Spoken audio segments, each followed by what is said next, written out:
પ્રભુના જે વચનો આજે આપણે વાંચ્યા, ઉત્પત્તિનું પુસ્તક અને તેનો 3 અધ્યાય અને તેની 8 થી 15 કલમો,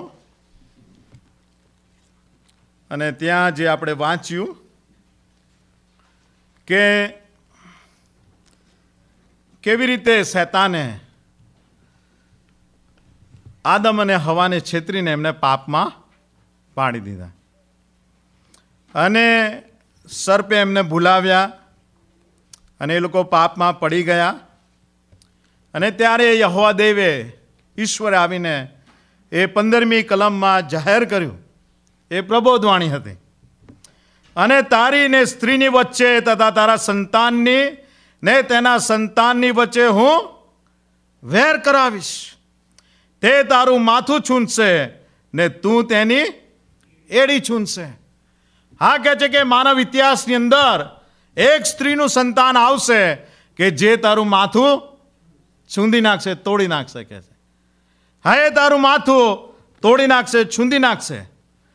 તું તો એના પગોમાં ખિલ્લા મારશે, પણ એ તારું માથું છૂંદી નાખશે. અને આપણે ગુરુવારે જોતા હતા 1 યોહાન 3:8 કે દેવનો પુત્ર શા માટે પ્રગટ થયો? તો કે શૈતાનના કામનો નાશ કરવાને માટે દેવનો પુત્ર પ્રગટ થયો. પ્રભુ ઈસુ એ શૈતાનનો નાશ કરી નાખવા માટે અને શૈતાનના કામનો નાશ કરવાને માટે આવ્યા. અને અહીંયા પણ આ પ્રબોધવાણી કહે છે કે તે તારું માથું છૂંદી નાખશે. અને આપણે એ પણ જોતા હતા લુકની સુવાર્તામાંથી તેનો 4 અધ્યાય અને 1 કલમમાં કે ઈસુ પવિત્ર આત્માથી ભરપૂર થઈને યર્દનથી પાછો ફર્યો ને 40 દાડા સુધી આત્માથી અહીં ત્યાં રાનમાં દોરવાયો.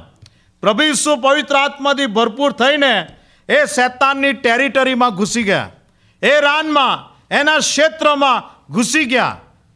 એટલું જ નહીં, પણ પ્રભુ ઈસુ પવિત્ર આત્માથી ભરપૂર હતા અને એમણે શૈતાનને એ શરીરના ક્ષેત્રમાં, પ્રાણ અથવા જીવના ક્ષેત્રમાં અને આત્માના ક્ષેત્રમાં, 3 ક્ષેત્રોમાં એને હરાવી દીધો. રાઈટ, એને હરાવી દીધો. અને જેમ આપણે વાંચતા હતા માથીની સુવાર્તાના 12મા અધ્યાય પ્રમાણે કે બળવાન માણસને એમણે શું કર્યો? બાંધી દીધો, એના ઘરમાં જ બાંધી દીધો. અને બાંધી દઈને એણે જે બીજા લોકોને શૈતાને બાંધ્યા હતા એ લોકોને છોડાવવાની શરૂઆત કરી દીધી. હા, એ બંદીવાનોને છોડાવવાની એણે શરૂઆત કરી દીધી અને લોકોને દુષ્ટ આત્માના બંધનોમાંથી છોડાવતો હતો અને માદાઓને સાજા કરતો હતો અને શૈતાનના રાજ્યમાં ગાબડા પાડવા માંડ્યા. એણે શૈતાનના રાજ્યમાં જબરજસ્ત ગાબડા પાડવા માંડ્યા કે પેલા દુષ્ટ આત્માઓને એ બધા શું કરવા માંડ્યા? ચીસા ચીસ ને ઘાટા ઘાટ મચી ગઈ, એમ કે છે. કારણ કે એ શૈતાનનું રાજ્ય તોડી નાખવા લાગ્યો. અને શૈતાનને થઈ ગયું કે હવે આપણી આઈ બની છે. આપણે જ્યારે એ બધા ફકરાઓ વાંચીએ છીએ ત્યારે એ પોકારીને કહેતા હતા કે અરે તું કોણ છે? અમે જાણીએ છીએ, કે છે. રાઈટ, તું તો દેવનો પુત્ર છે, અમે જાણીએ છીએ, કે છે. તારે ને અમારે શું છે ને? તું શું અમારા સમય અગાઉ અમારો નાશ કરવા આવી ગયો છું ને? વગેરે વગેરે વગેરે. રાઈટ, પણ પ્રબોધવાણી તો પહેલેથી હતી જ ને કે એક દિવસ એ પ્રભુ ઈસુ આવશે અને શૈતાનનું માથું છૂંદી નાખશે. શૈતાનનું માથું છૂંદી નાખશે. અને એટલે ખળભળાટ મચી ગયો શૈતાનના રાજ્યની અંદર. સખત ખળભળાટ મચી ગયો. અને શૈતાનને થયું કે હવે આઈ બની છે, કે હવે આ મારું રાજ્યના કચર ઘાણ વાળી દેશે અને ટુકડે ટુકડા કરી નાખશે. આને કોઈ પણ રીતે શું કરવો પડે? રોકવો પડે. કે આને કોઈ જગ્યાએ સ્ટોપ કરવો પડે, કાં તો આને મારી નાખવો પડે. હા, એને કોઈ પણ રીતે એને રોકવો પડે, એને મારી નાખવો પડે. નહીં તો કહે છે કે આ ચાલે નહીં. અને તમે જુઓ કે શૈતાનને ખબર પડી ગઈ કે આ જ મને શિક્ષા કરનાર છે, આ જ મારો ન્યાયાધીશ છે કે જે આખરે મને બાંધીને નરકાગ્નિમાં નાખી દેશે. અને એટલે જો આજ મારો ન્યાયાધીશ હોય તો તો પછી આ ન્યાયાધીશને જ હું મારી નાખું તો પછી મારો ન્યાય કરનાર કોઈ રહે નહીં, મને શિક્ષા કરનાર કોઈ રહે નહીં. યોહાનની સુવાર્તા ને તેનો 5મો અધ્યાય અને તેની 22મી કલમ. યોહાન 5:22, 93મું પાનું નવા કરારમાં. યોહાન 5:22 કહે છે, કેમ કે બાપ કોઈનો ન્યાય ચૂકવતો નથી. બાપ કોઈનો ન્યાય કરતા નથી, પણ ન્યાય ચૂકવવાનું સઘળું કામ તેણે દીકરાને સોંપ્યું છે. તમે જો, પ્રભુ ઈસુ એ આખરી ન્યાયાધીશ છે અને એ આખરી ન્યાય કરનાર છે. એ શ્વેત રાજ્યાસન પર બિરાજનાર છે અને સઘળાનો ન્યાય કરનાર છે. અને શૈતાનને ખ્યાલ આવી ગયો કે આજ મારો ન્યાયાધીશ છે, કે આજ મારો ન્યાય કરશે આખરે. અને અત્યારથી જ મને મારવા માંડ્યો છે, મને ઘાયલ કરવા માંડ્યો છે, મને તોડી પાડવા માંડ્યો છે. આ ન્યાયાધીશ જે છે એને મારે કોઈ જગ્યાએ સ્ટોપ કરવો પડે, રોકવો પડે, કાં તો એને મારી નાખવો પડે. અને જો એને મારી નાખવામાં સફળ થવું તો પછી કે મારો ન્યાય કરનાર કોઈ રહે નહીં અને મને શિક્ષા કરનાર કોઈ રહે નહીં અને નરકાગ્નિમાં નાખનાર કોઈ રહે નહીં. બધા ગુનેગારો આવું વિચારે કે પોતાના ન્યાયાધીશને ખલાસ કરી નાખે. એટલે ન્યાયાધીશના ઘરે બધી જગ્યાએ સખત સિક્યોરિટી હોય, એના લીધે જ અમે જો કે હું મારા ન્યાયાધીશને મારી નાખું એમ કે. અને કોલોસ્યનો પત્ર તેનો 2 અધ્યાય ના યોહાનની સુવાર્તા તેનો 13મો અધ્યાય તેની 2, 26 અને 27મી કલમ. અને તમે જો કે શૈતાને શું કરવા માંડ્યું? શૈતાને એ ફરોશીઓને, સાદુકીઓને, શાસ્ત્રીઓને, રોમનોને ઉશ્કેરવા માંડ્યા કે ગમે તેમ કરીને આ ઈસુને શું કરો? વધસ્તંભે જડાવ. ઈસુને વધસ્તંભે જડાવ. એણે ફરોશીઓને, સાદુકીઓને,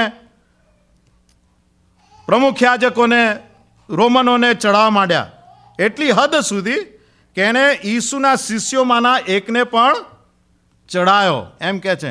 યોહાનની સુવાર્તા તેનો 3 અધ્યાય, 13મો અધ્યાય, યોહાન 13 અને 2. હવે શૈતાને અગાઉથી સિમોનના દીકરા યહૂદા ઇસ્કારિયોતના મનમાં તેને પરસ્વાધીન કરવાની પ્રેરણા કરી હતી. કોણે પ્રેરણા કરી? શૈતાને. શૈતાને આ બધાને ઉશ્કેરવા માંડ્યા કે ઈસુને મારી નાખો, કે આપણે ઈસુને મારી નાખો કે. અને એણે ફરોશીઓને, સાદુકીઓને, શાસ્ત્રીઓને, પ્રમુખ યાજકોને બધાને ઉશ્કેર્યા. એણે એ રોમનોને પણ ઉશ્કેર્યા, સાથે સાથે એણે શિષ્યોમાંના એકને પણ ઉશ્કેર્યો. અને યહૂદા ઇસ્કરિયોતના મનમાં તેને પરસ્વાધીન કરવાની તેણે પ્રેરણા કરી હતી. અને પછી આગળ 26મી કલમ. માટે ઈસુ ઉત્તર આપે છે કે હું કોળિયો બોડીને જેને આપીશ તે જ તે છે, કે છે તે જ તે છે. પછી કોળિયો બોડીને તે સિમોન ઇસ્કારિયોતના દીકરા યહૂદાને આપે છે. અને કોળિયો લીધા પછી તરત તેનામાં શૈતાન પેઠો, એમ બાઇબલ કહે છે. શૈતાન પેઠો. માટે ઈસુ તેને કહે છે, એટલે કે શૈતાનને કહે છે, જે કરવાનો છે તે જલ્દી કર, કહે છે. તું જે કરવાનો છે તે જલ્દી કર. એને સામે પડકાર ફેંકે છે. ઈસુ એને સામે પડકાર ફેંકે છે કે તું જે કરવાનો છે તે જલ્દી કર. હવે શૈતાન એ પોતાના ન્યાયાધીશને મારી નાખવાને માટે બધા ચોખડા ગોઠવી નાખ્યા. પણ શૈતાન એક વાત નહોતો જાણતો કે ઈસુ એક એવો ન્યાયાધીશ નથી, પણ ઈસુ તો યોહાન જેમ કહે છે બાપ્તિસ્મા કરનાર યોહાન 1:29 પ્રમાણે કે જુઓ કોણ? દેવનું હલવાન. યસ, જુઓ દેવનું હલવાન કે જે જગતનો પાપ હરણ કરે છે. તમે જો કે એ દેવનું હલવાન પણ હતો. જો ઈસુને તમે બલિદાન કરી દો શું થાય? તો એના લોહીમાં પાપોની માફી આવી જાય. એના લોહીમાં જો પાપોની માફી આવી જાય તો શૈતાન બધાને શેના બંધનથી બાંધે છે? પાપના બંધનથી. બરાબર? લોહીમાં પાપોની માફી આવી જાય ઈસુના લોહી દ્વારા તો બધાના બંધન તૂટી જાય. બધાના બંધન તૂટી જાય. અને શૈતાન જે કરવા ધારે છે એના કરતાં વિપરીત કશું થઈ જાય. કશુંક થઈ જાય. અને તમે જુઓ કે બાઇબલ કહે છે કે આ તો બહુ મોટો મર્મ હતો, રહસ્ય હતો કે જે ઈશ્વરે ગુપ્ત રાખેલું હતું. 1 કોરિન્થી તેનો 2 અધ્યાય અને તેની 7 અને 8 કલમ. શૈતાનથી એને સંતાડી રાખેલું, એને ગુપ્ત રાખેલું. બાઇબલના જૂના કરારમાં કેટલું બધું લખેલું છે એના વિશે, પણ આ એને કંઈ બાઇબલ આવડતું નહીં બરાબર. શું શૈતાનને? નહીં તો એ ત્યાંથી શોધી શક્યો હોત ને. 1 કોરિન્થીયોનો પત્ર તેનો 2 અધ્યાય અને તેની 7 અને 8 કલમ, 163 અને 164મું પાનું નવા કરારમાં. પણ દેવનું જ્ઞાન એટલે જે ગુપ્ત રખાયેલું જ્ઞાન, એમ બાઇબલ કહે છે. શું કહે છે? ઈશ્વરનું જ્ઞાન, ઈશ્વરની યોજના, જે ગુપ્ત રખાયેલી યોજના કહે છે. દેવનું જ્ઞાન એટલે જે ગુપ્ત રખાયેલું જ્ઞાન, અનાદિકાળથી દેવે આપણા મહિમાને સારું નિર્માણ કર્યું હતું. આપણા ઉદ્ધારને સારું જેણે નિર્માણ કર્યું હતું, આપણા મહિમાને સારું, તેની વાત અમે શું કહે છે? મર્મમાં બોલીએ છીએ. મર્મમાં બોલીએ છીએ. 8મી કલમ. આ જમાનાના અધિકારીઓમાંના કોઈને તે જ્ઞાનની ખબર નથી કે છે. કેમ કે જો તેઓને તેની ખબર હોત તો તેઓ મહિમાવાન પ્રભુને વધસ્તંભે ના જડત. એ જમાનાનો અધિકારી કોણ? શૈતાન.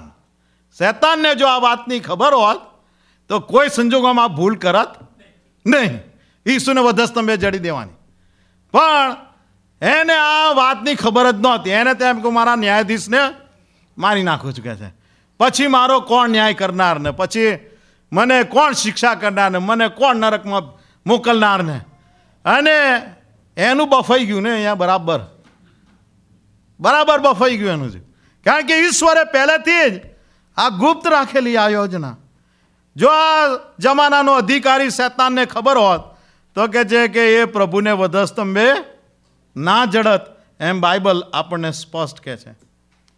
કોલોસ્યનો પત્ર તેનો 2 અધ્યાય ને તેની 14મી કલમ. કોલોસ્યનો પત્ર તેનો 2 અધ્યાય અને તેની 14મી કલમ. અને વિધિઓનું ખત, 199મું પાનું નવા કરારમાં. અને વિધિઓનું ખત જે આપણી વિરુદ્ધ હતું અને આપણને પ્રતિકૂળ હતું, તેને ભૂંસી નાખીને તથા વધસ્તંભે તેને ખીલા મારીને વચમાંથી કાઢી નાખ્યું. શૈતાન શું કરતો હતો? આપણી સામે આરોપનામું હંમેશા રજૂ કરે. હંમેશા એ આપણી સામે આરોપનામું રજૂ કરે. આરોપનામું એટલે કે વિધિઓનું ખત આપણી વિરુદ્ધ એ લાવે કે આ બધાય પાપીઓ છે કે છે, એ બધાય નર્કમાં જવાને માટે લાયક છે કે છે, એ બધાય નર્કમાં જવા માટે યોગ્ય છે કે છે, આ બધાય પાપીઓ છે. અને તમે જાણો છો કે અયુબના પુસ્તકમાં પણ અયુબની વિરુદ્ધ હંમેશા બોલ્યા જ કરતો. ઈશ્વર કે આ માણસ બહુ સારો છે, ન્યાયી માણસ છે બધુંય, પણ પેલો શું કરે? ના કે એની સામે આરોપનામું રજૂ કરતો હતો. અને તમે જુઓ કે શૈતાન, કારણ કે ઈસુ ન્યાયાધીશ છે, એટલે ન્યાયાધીશની આગળ આવીને શૈતાન એ આપણી વિરોધ આરોપનામું રજૂ કરે કે આ બધાય પાપીઓ જ બધા નરકમાં જવાને માટે લાયક છે. અને તમે જો પ્રકટીકરણનું પુસ્તક 12મો અધ્યાય અને તેની 10મી કલમ. પ્રકટીકરણનું પુસ્તક અને તેનો 12મો અધ્યાય અને તેની 10મી કલમ. ત્યારે આકાશમાં મેં મોટી વાણી બોલતી સાંભળી કે હવે તારણ પરાક્રમ અમારા દેવનું રાજ્ય તથા તેના ખ્રિસ્તનો અધિકાર આવ્યા છે, કેમ કે અમારા ભાઈઓ પર દોષ મૂકનાર. હા, દોષ મૂકનાર કોણ? શૈતાન કે છે. ભાઈઓ પર, આપણા પર દોષ મૂકનાર, જે અમારા દેવની આગળ, પ્રભુની આગળ રાત દાડો તેઓના પર દોષ મૂકે. તમે જો રાત દાડો દોષ મૂકે છે. હા, એ શૈતાન એ આરોપનામું આપણી વિરુદ્ધ લાવતો હતો કે આ બધા પાપીઓ છે ને કે આ બધા નાશમાં જવાને માટે યોગ્ય છે. કારણ કે બાઇબલ કહે છે પાપનો મુસારો મરણ છે, એટલે કે બધા નાશમાં જવાને માટે યોગ્ય છે. પણ વાલા મિત્રો, પ્રભુ ઈસુ ખ્રિસ્તે વધસ્તંભ ઉપર એ મારા માટે ને તમારે માટે બલિદાન બન્યા અને પોતાના લોહીથી આપણા પાપોની ખંડણી ચૂકવી દીધી. આપણા પાપોની પેનલ્ટી ચૂકવી દીધી. પ્રભુએ પોતાનું લોહી છેક મરતા સુધી એના લોહીનું એક એક ટીપું એણે વેવડાવી દીધું કે જેથી આપણને પાપોની માફીને નવું જીવન મળે. અને જ્યારે પ્રભુ ઈસુએ પોતાના લોહીથી એ ખંડણી ચૂકવી દીધી તો પછી આરોપનામાની કોઈ વેલ્યુ રહી ખરી? એ ચાર્જશીટ આપણી સામે મુક કરતો હતો, એ ચાર્જશીટની કોઈ વેલ્યુ રહી? કશી જ ના રહી. અને એટલા માટે બાઇબલ કહે છે એ કોલોસીના પત્રના 2 અધ્યાયની 14મી કલમમાં કે ઈસુએ તેને વધસ્તંભે જડીને શું કર્યું? વચ્ચેથી ચીરી નાખ્યું, ફાડી નાખ્યું, કાઢી નાખ્યું. કે હવે આપણી સામે કોઈ ચાર્જશીટ નથી. શૈતાનનો એ ચાર્જશીટ એ ફાડી નાખવામાં આવ્યો. અને તમે જુઓ કે પ્રભુ ઈસુ એ મારે ને તમારે માટે વધસ્તંભ પર વિંધાયા, ગવાયા, કચડાયા, બલિદાન બન્યા અને એમણે પોતાનો પ્રાણ આપી દીધો. અને પ્રભુ ઈસુ વધસ્તંભ પર મરણ પામ્યા. એટલે શૈતાનને લાગ્યું કે હવે મેં મારા ન્યાયાધીશને મારી નાખ્યો છે. મેં મારા ન્યાયાધીશને મારી નાખ્યો છે, મારો વિજય થઈ ગયો. અને એટલે પછી એ તો શેઓલમાં, એ હાડેસમાં ઉતરી પડ્યો કે હવે let's have a celebration party. કે હવે આપણે આપણા વિજયની પાર્ટી મનાવીએ. કે છે એ વિજય મનાવવા માટે, સેલિબ્રેશન કરવા માટે એના પતિત થયેલા દૂતો અને દુષ્ટ આત્માઓ સાથે એ હાડેસમાં એ વિજયની એની પાર્ટી મનાવવા માટે ઉતરી પડ્યો. એફેસનો પત્ર તેનો 4થો અધ્યાય 8, 9 અને 10 કલમ. એફેસનો પત્ર તેનો 4થો અધ્યાય અને તેની 8મી કલમથી. એ માટે તે કહે છે કે ઊંડાણમાં ચડીને તે, એટલે કે ઈસુ ઊંચાણમાં ચડીને તે બંદીવાનોને લઈ ગયો અને તેણે માણસોને દાન આપ્યા. તે ચડ્યો એટલે શું?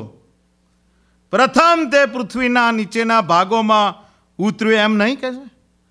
એ ચડ્યો એ પહેલા શું કે છે? પૃથ્વીના નીચેના ભાગોમાં ઉતર્યો નહીં કે છે? હા, એ ઉતર્યો. જે ઉતર્યો છે 10મી કલમ કહે છે તે એ છે કે જે સર્વને ભરપૂર કરવાને સર્વ આકાશો ઉપર ઊંચે ચડ્યો.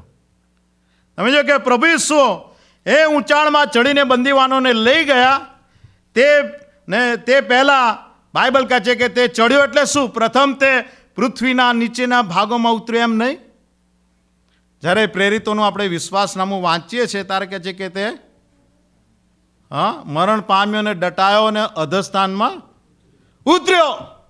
તમે જો કે પ્રભુ ઈસુ એ શેઓલમાં ઉતર્યા. તમે જો એ મરણ પામીને આત્માની અંદર એ નીચે શેઓલમાં ઉતર્યા. અને વાલા મિત્રો, શેઓલની અંદર 2 ભાગ છે. એક તરફ ઇબ્રાહિમની ગોદ છે અને બીજી તરફ હાડેસ છે. અને એ 2 વચ્ચે બહુ મોટી ખાઈ આવેલી છે. લુકની લખેલી સુવાર્તા અને તેનો 22મો અધ્યાય, 16મો અધ્યાય અને 22 થી 26 કલમ આપણે વાંચીએ. લુકની લખેલી સુવાર્તા તેનો 16મો અધ્યાય અને તેની 22મી કલમથી. તે ભિખારી મરી ગયો, 77મું પાનું.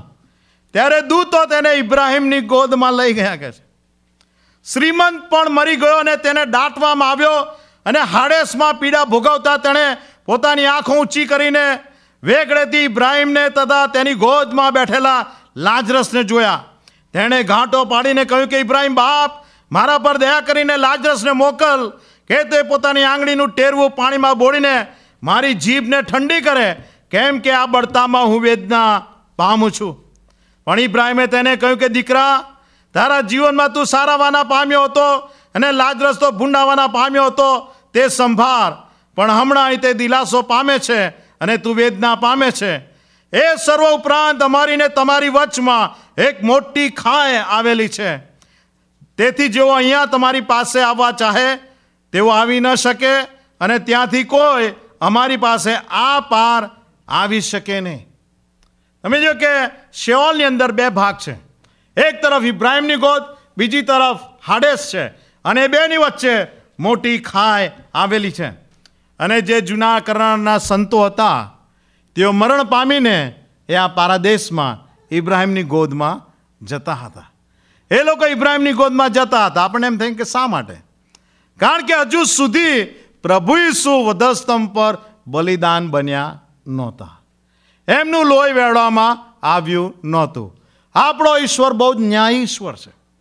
જ્યાં સુધી ન્યાય સંપૂર્ણ થાય નહીં ત્યાં સુધી કોઈને આમ તેમ ઘાલમેલ કરીને સ્વર્ગમાં લેવા તૈયાર નહોતો. અને એટલે એ લોકો પારાદેશમાં જતા હતા અને ત્યાં ઇબ્રાહિમની ગોદમાં એ લોકો જતા હતા. અને તમે જુઓ કે લુકની લખેલી સુવાર્તા તેનો 23મો અધ્યાય અને તેની 39 થી 43મી કલમ. લુક 23, 86મું પાનું અને તેની 39મી કલમથી તેની સાથે ટીંગાયેલા ગુનેગારોમાંના એકે તેની નિંદા કરીને કહ્યું, શું તું ખ્રિસ્ત નથી? તો પોતાને તથા અમને બચાવ. પરંતુ બીજાએ ઉત્તર આપતા તેને ધમકાવીને કહ્યું, તું તે જ શિક્ષા ભોગવે છે, તે છતાં શું તું દેવથી પણ બીતો નથી? આપણે તો વાજબી રીતે ભોગવીએ છીએ, કેમ કે આપણે આપણા કામનું યોગ્ય ફળ પામીએ છીએ. પણ એણે કંઈ પણ ખોટું કર્યું નથી. તેણે કહ્યું કે હે ઈસુ, તું તારા રાજ્યમાં આવે ત્યારે મને સંભાળજે. 43મી કલમ. તેણે તેને કહ્યું કે હું તને ખચિત કહું છું, આજ તું મારી સાથે પારાદેશમાં હોઈશ. કે છે આજ તું મારી સાથે પારાદેશમાં હોઈશ, કારણ કે હું પણ ત્યાં જઉં છું. કે છે આજ તું મારી સાથે એ પારાદેશમાં હોઈશ. અને ઈસુ એ ઊંચે ચડ્યા પહેલાં નીચે ઉતર્યા અને શેઓલમાં ગયા. અને શેઓલમાં શા માટે ગયા? 1 પિત્તર તેનો 3જો અધ્યાય તેની 18 ને 19મી કલમ. 1 પિત્તર અને તેનો 3જો અધ્યાય અને તેની 18 ને 19મી કલમ, 232મું પાનું નવા કરારમાં. કેમ કે ખ્રિસ્તે પણ એક વેળા પાપોને સારું એટલે ન્યાયે અન્યાયોને બદલે દુઃખ સહ્યું, કે જેથી તે આપણને દેવની પાસે પહોંચાડે. તેને દેહમાં મારી નાખવામાં આવ્યો, પણ આત્મામાં સજીવન કરવામાં આવ્યો. તે આત્મામાં પણ તેણે જઈને બંદી ખાનામાં પડેલા આત્માઓને ઉપદેશ કર્યો. તમે જો કે શેઓલમાં જઈને એ બંદીવાનોને કે જેણે ઉપદેશ કર્યો. કે છે હા, જઈને એ ઉપદેશ કર્યો, સુવાર્તા પ્રચાર કર્યો. એ જરૂરી હતું. અને તમે જો કે શેઓલના બંને તરફવાળાઓને એમણે ઉપદેશ કર્યો, બંને જણાને ઉપદેશ કર્યો. હા, સૌથી પહેલાં એમણે એ પારદેશના સંતોને ઉપદેશ કર્યો અને કહ્યું કે તમે જૂના કરારની એ હલવાના બલિદાનની વ્યવસ્થાઓ પર તમે વિશ્વાસ કરીને એ ભવિષ્યમાં આવનાર દેવનું હલવાન કે જે જગતનું પાપ હરણ કરે છે અને તમારા માટે બલિદાન બનશે એક દાડો અને પોતાના લોહીથી તમારા પાપોની ખંડણી ચૂકવી દેશે, એના પર તમે વિશ્વાસ કર્યો. માટે તમે હવે પાપોની માફી પામ્યા છો અને હવે તમે સ્વર્ગમાં જઈ શકશો. કે હવે તમારે પારાદેશમાં રહેવાની જરૂર નથી. કે છે હવે તમે સ્વર્ગમાં જઈ શકશો. મેં વધસ્તંભ પર એ કાર્ય હવે પૂરું કરી નાખ્યું છે. મેં મરતા સુધી મારો પ્રાણ રેડી દીધો છે. મેં મારા લોહીનું એક ટીપું વેવડાવી દીધું છે. એ મારા લોહીથી તમારા પાપોની ખંડણી ચૂકવાઈ ગઈ છે. અને માટે તમે હવે પાપોની માફી અને નવું જીવન પામ્યા છો, કારણ કે તમે ઓલરેડી એ વિશ્વાસ કર્યો હતો. એફેસીઓનો પત્ર તેનો 4થો અધ્યાય તેની 8, 9 ને 10 કલમ આપણે ફરીથી વાંચીએ. એફેસી 4 અને તેની 8મી કલમ. એ માટે તે કહે છે કે ઊંચાણમાં ચડીને તે બંદીવાનોને લઈ ગયો અને તેણે માણસોને દાન આપ્યા. કે છે તે ચડ્યો એટલે શું? પ્રથમ તે પૃથ્વીના નીચેના ભાગોમાં ઉતર્યો એમ નહીં. જે ઉતર્યો તે એ છે કે જે સર્વને ભરપૂર કરવાને સર્વ આકાશો ઉપર ઊંચે ચઢે. કે છે હા, આ લોકોને પાપોની માફી અને નવું જીવન એ જાહેર કર્યા. અને પ્રભુએ પોતાની સેવાની શરૂઆત કરતાં પહેલાં પણ આ જ એમના જીવનનો ધ્યેય હતો એ જાહેર કર્યું હતું.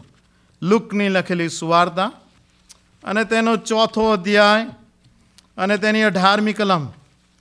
લુક 4 અને 18. એ નાઝરેથના સભાસ્થાનમાં વાંચતા, યશાયાનું પુસ્તક ખોલતા એણે પોતાની મિનિસ્ટ્રીનો ધ્યેય જાહેર કર્યો. પ્રભુનો આત્મા મારા પર છે, કેમ કે દરિદ્રીઓ આગળ સુવાર્તા પ્રગટ કરવા સારો તેણે મારો અભિષેક કર્યો છે. બંદીવાનોને છૂટકો. તમે જો કે આ બંદીવાનોને હવે છૂટકો આખરે, તથા આંધળાઓને દ્રષ્ટિ પામવાનું જાહેર કરવા, ઘાયલ થયેલાઓને છોડાવવા અને પ્રભુનું માન્ય વરસ પ્રગટ કરવા સારો તેણે મને મોકલ્યો છે. અને તમે જુઓ કે પ્રભુ ઈસુ વધસ્તંભ પર મરણ પામ્યા અને એમણે પોતાનો પ્રાણ છોડ્યો અને ત્યારબાદ એક બનાવ બની ગયો. માથીની લખેલી સુવાર્તા તેનો 27મો અધ્યાય અને તેની 52મી કલમ. માથીની સુવાર્તા તેનો 27મો અધ્યાય 52મી કલમ 32મું પાનું. ને કબરો ઉઘડી ગઈ ને ઊંઘેલા સંતોના ઘણા શરીર ઉઠ્યા. કે છે કેમ ઉઠ્યા? કારણ કે હવે પારાદેશમાંથી હવે એમને જવાનું છે. હવે કે પુનરુત્થાન થઈ ગયું લોકોનું. ને કબરો ઉઘડી ગઈને ઊંઘેલા સંતાનોના ઘણા શરીર ઉઠ્યા. ને તેના પાછા ઉઠ્યા પછી તેઓ કબરોમાંથી નીકળીને પવિત્ર નગરમાં ગયા ને ઘણાઓને દેખાયા. કે છે હવે આગળ પછી એ બીજી તરફ સેવલના બીજા ભાગના લોકો તરફ વળીને ઈસુ કહે છે એ હાડેસના લોકોને કે તમે એ જૂના કરારની એ જે સુવાર્તા હતી કે હલવાનના બલિદાનની વ્યવસ્થા દ્વારા એ સૂચક હતું કે દેવનું હલવાન ભવિષ્યમાં માનવ ઇતિહાસમાં આવશે અને આખી માનવ જાતના પાપોને માટે પોતાનું લોહી વેવડાવશે, બલિદાન બનશે, એમના પાપોની ખંડણી ચૂકવશે. ત્યારે તમે એ સાંભળ્યું નહીં અને માન્યું નહીં અને એના અધીન થયા નહીં, અને માટે તમે બંડખોરો છો. કે છે તમે બંડખોરો છો. ગીતશાસ્ત્ર 68મો અધ્યાય 18મી કલમ. ગીતશાસ્ત્રનું પુસ્તક તેનો 68મો અધ્યાય અને તેની 18મી કલમ 522મું પાનું.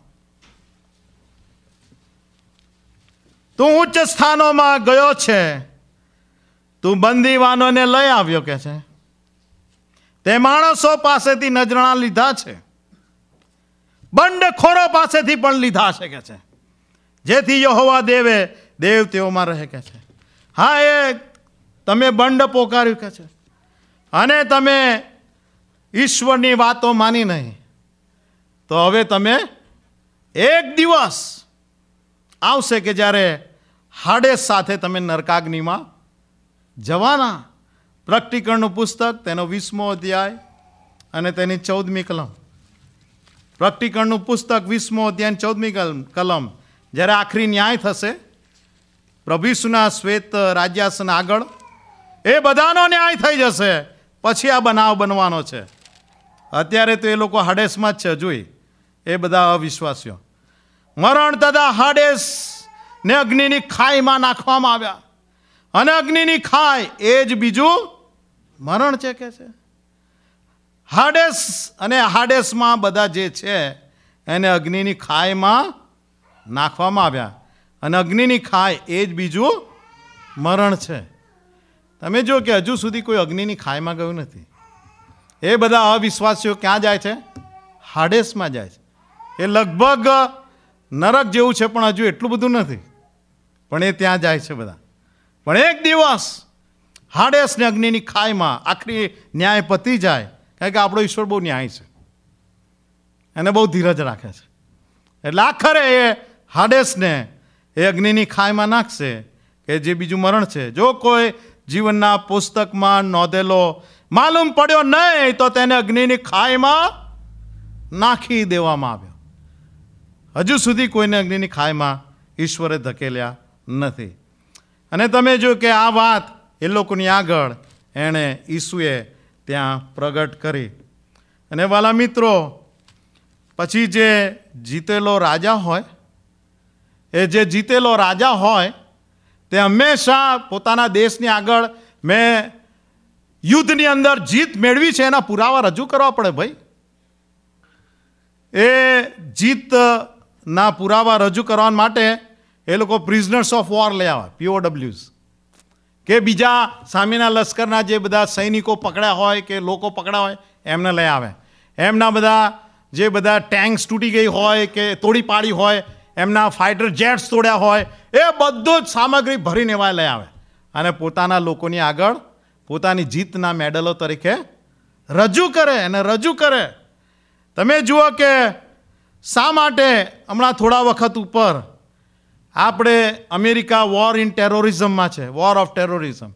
કેટલાય વખતથી એ ત્રાસ સામેના યુદ્ધમાં છે અને કેટલાય બધા ટેક્સ પેયર્સના મની વાપર્યા છે. તો હવે અમને કંઈક બતાવવું જ પડે ને આ યુદ્ધમાં તમે શું કરો છો ને તમે જીત્યા કે ના જીત્યા.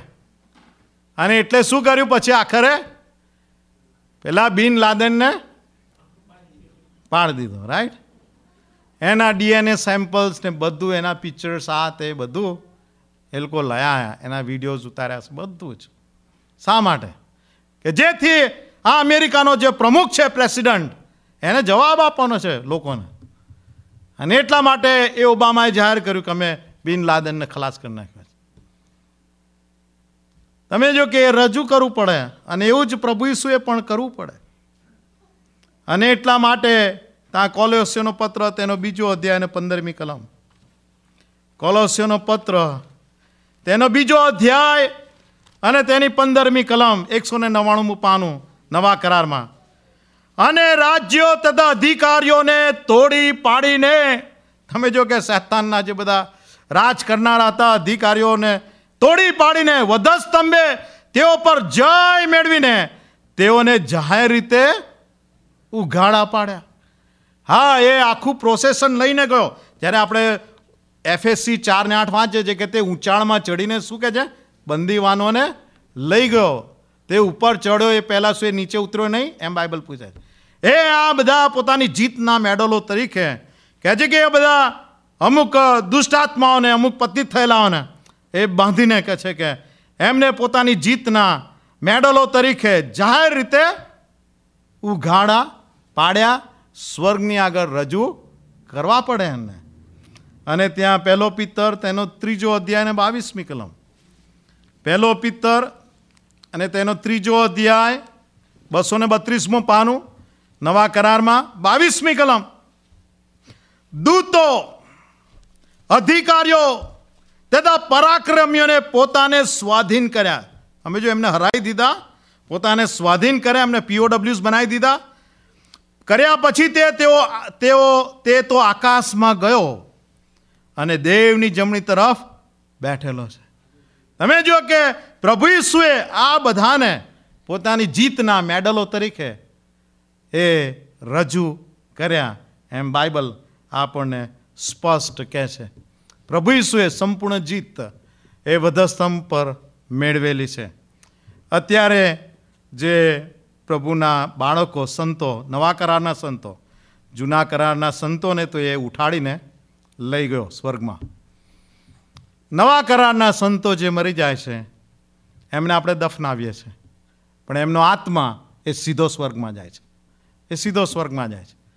જ્યારે પ્રભુ ઈસુ આવશે રેપ્ચર વખતે, ત્યારે એમના આત્માઓ આવશે. એમ કહે છે ને 1 થેસલોનિકી તેનો 4 અધ્યાય અને 13મી કલમથી આગળ કે તેઓ આવશે પોતાના શરીરોને લેવાને માટે. અને ત્યારે કહે છે કે કબ્રસ્તાન પેલા ખેડેલા ખેતર જેવી હાલત થઈ જશે. એ બધા ઉઠશે અને આપણે એ વાલાઓને આપણે મળી શકીશું. આપણે તો જો જીવતા આવીશું એ વખતે તો મરણ પામીશું નહીં, પણ આપણે રૂપાંતર પામીશું એ સ્વર્ગીય શરીરોમાં અને આપણે ઊંચકાઈ જઈશું. વાલા મિત્રો, ઈસુ એ શેવલમાં ગયા અને આ હાડેસના એમને કહ્યું કે તમે પ્રભુ ઈસુ પર અથવા દેવના હલવાન પર વિશ્વાસ કર્યો નહીં અને એટલા માટે આ તમારી હાલત છે હવે.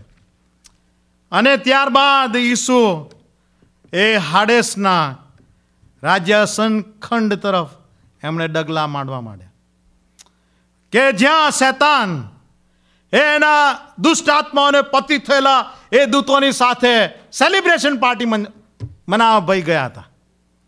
અને તો એની સેલિબ્રેશન મચાવતો હતો ને એને એમ કે હું જીતી ગયો છું, કે ઈસુ મેં મારો જે ન્યાયાધીશ છે ઈસુ એને મેં મારી નાખ્યો છે અને હવે મારો કોઈ ન્યાય કરનાર નહીં. ને એના દૂતોને કે હવે આપણે બધા છૂટા, કે હવે આપણો કોઈ ન્યાય કરનાર નહીં, આપણને કોઈ શિક્ષા કરનાર નહીં, હવે આપણને કોઈ બીવડાવનાર નહીં. અને ઈસુએ એના રાજ્યાસન ખંડ તરફ જાય છે અને ધીમે ધીમે પ્રકાશ વધતો જાય છે. એટલે પેલા શૈતાન કે આ અંધકારમાં પ્રકાશ કઈથી થઈ ગયો કે, અને એણે જોયું કે આ તો કોણ આવી રહ્યું છે? ઈસુ આવી રહ્યો છે. અરે આને તો મેં મારી નાખેલો, એ અહીં કઈથી આવ્યો કે મારા રાજ્યાસન ખંડમાં કે.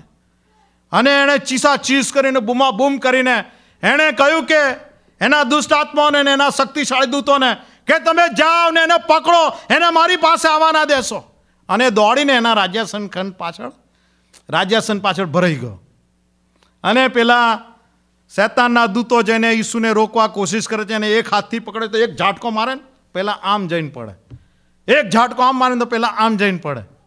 ઈસુ આખરે એ ત્યાં શૈતાનની પાસે પહોંચી ગયા અને એના હાથમાંથી એ મરણની ને હાડેસની કૂંચીઓ ખેંચી લીધી. પ્રકટીકરણનું પુસ્તક અને તેનો 1 અધ્યાય અને તેની 18મી કલમ, 243મું પાનું. પ્રકટીકરણનું પુસ્તક તેનો 1 અધ્યાય અને 18મી કલમ. અને હું જીવંત છું, હું મુઓ હતો ને જુઓ સદાકાળ જીવતો છું કે છે. મરણની તથા હાડેસની કૂચીઓ મારી પાસે છે. અત્યાર સુધી શૈતાનની પાસે હતી, હિબ્રુ 2:14 પ્રમાણે, કે મરણની સત્તા એની પાસે હતી અને મરણની સત્તાથી એ લોકોને શું કરતો હતો? બીવડાવતો હતો ને ધાક ધમકીઓ આપતો હતો.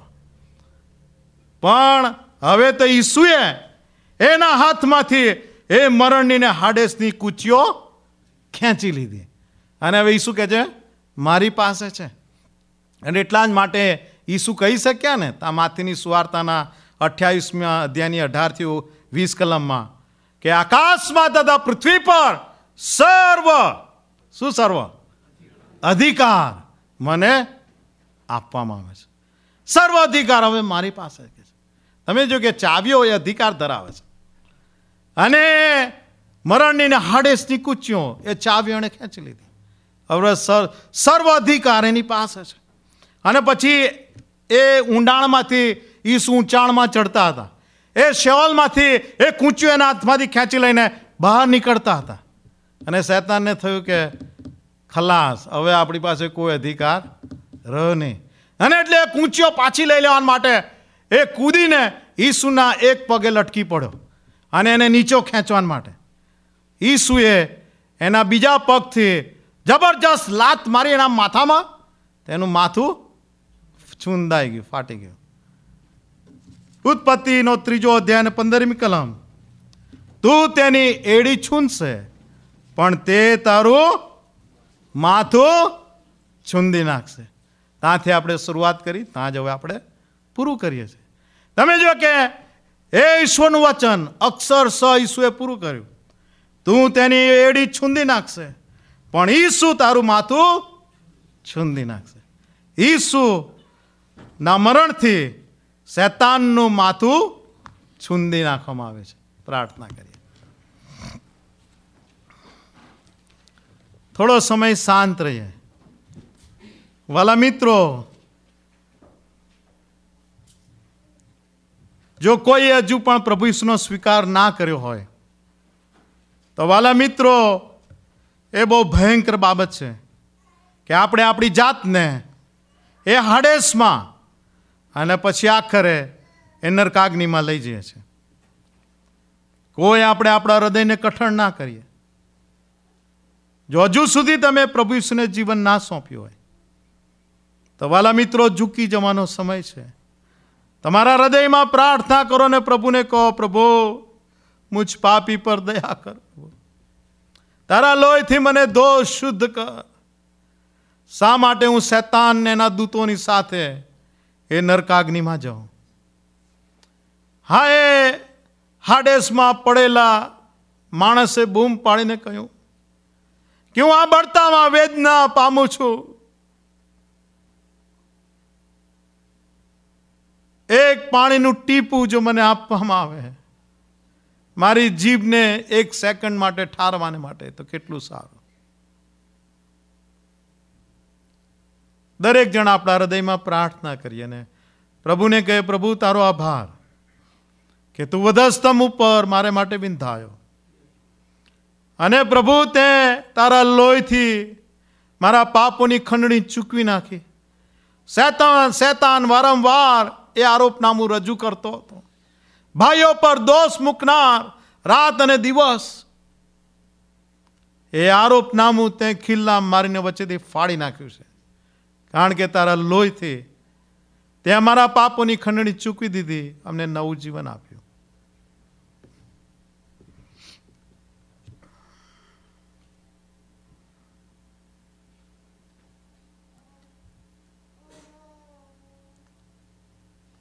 અમારા સર્વશક્તિમાન, અમારા જીવતા પ્રભુ, તારા વચનો કેટલા અતિ મૂલ્યવાન છે, મધપુડાના ટીપા કરતા અતિ મીઠા છે.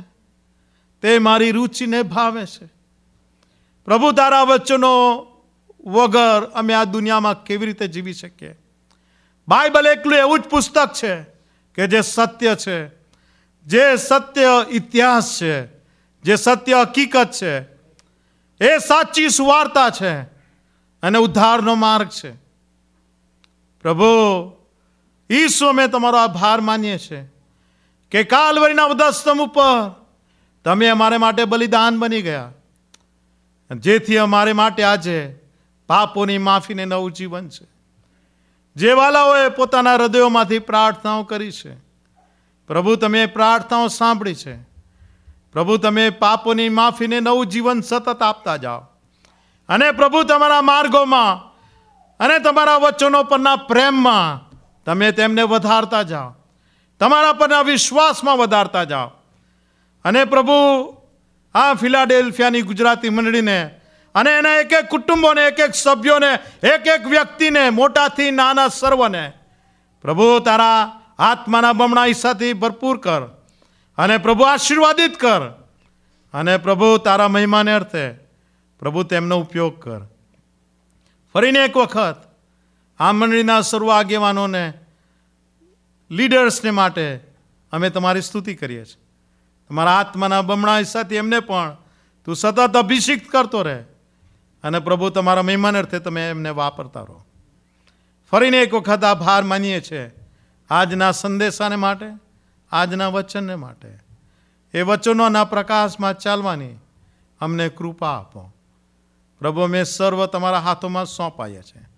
ઈસુને નામે માગીએ છીએ. આમેન.